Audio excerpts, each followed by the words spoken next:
The Gibraltar is a tier 10 cruiser, more cracked up than this absolute pile of ship that no one plays unless you're an absolute tier boo or you really want to suffer the grind just to be a masochist.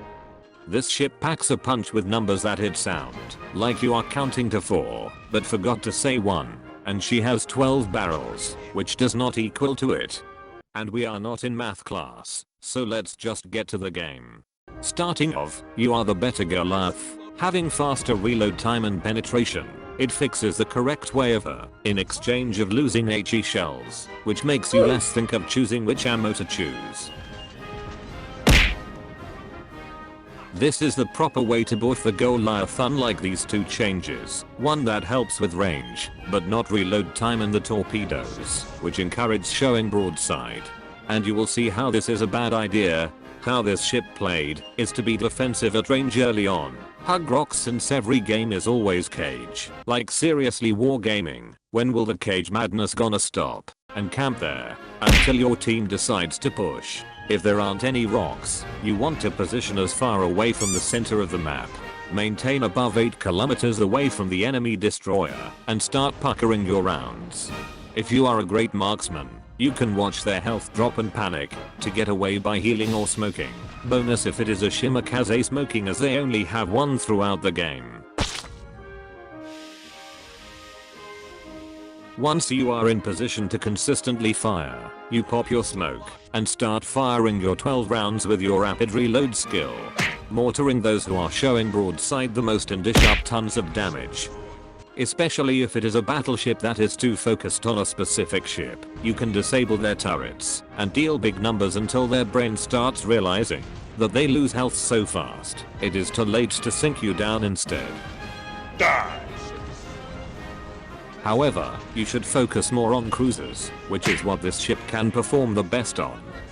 Focus one at a time until they either sink or ran away, as you are one of 3 heavy cruisers that goes under 32 knots, and neither of those are played often enough to count into wargaming's balance department.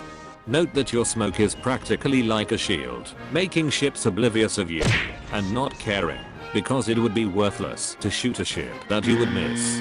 However, this is not the character you expect from the other game, since your shells can fire out and enemies can fire in, dealing damage that can change the tide either the more you, especially with the massive superstructure you pack in. So large that every battleship can take this opportunity to hit citadels every time you show either your rear end or just the right angle to hit your front turrets, and the massive box that basically catches anything, especially German battle cruisers, that catches you off guard with no chance of escaping.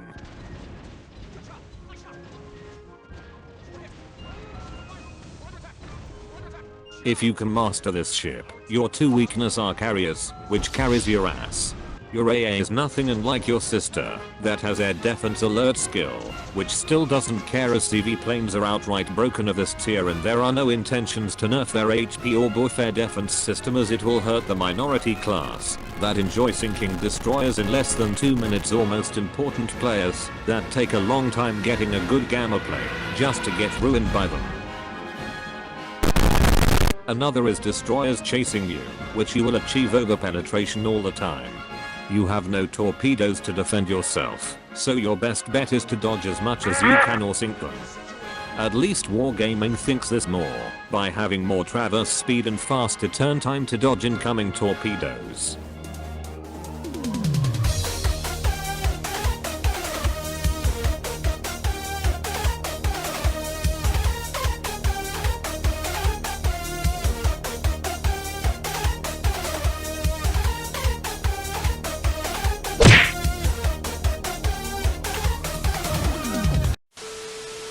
This is how you build the fragile fortress.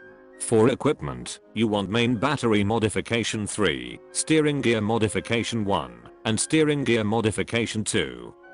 For supplies, take refined diesel, improved crew rations, and high-grade coal. For the ship bonus, take advanced turret and the Victorian white camo. And before you start rioting down into the comments, this is the only exception I would choose, because your AA is non-existent for a carrier. Your HP increase doesn't benefit a ton if you play this ship correctly, and those who don't will have to go for cruiser modernization or change high grade coal for preventative maintenance pack. As for the commander, David Beatty will be your best choice and take these skills. But if you are broken just to get the ship itself, use these skills instead. Now go out there and may RNG help you get into cruiser games, as it is like finding a needle around the solar system. Once in a red cabin you will see a game filled with cruisers until a carrier ruins it, or you are in the wrong position of the map. Overall, this is a cruiser that fits well in this game, unlike PC where you suddenly explode. Now let's hope Wargaming makes the British heavy cruiser great again, like every other heavy cruisers, especially the Soviet bias ship.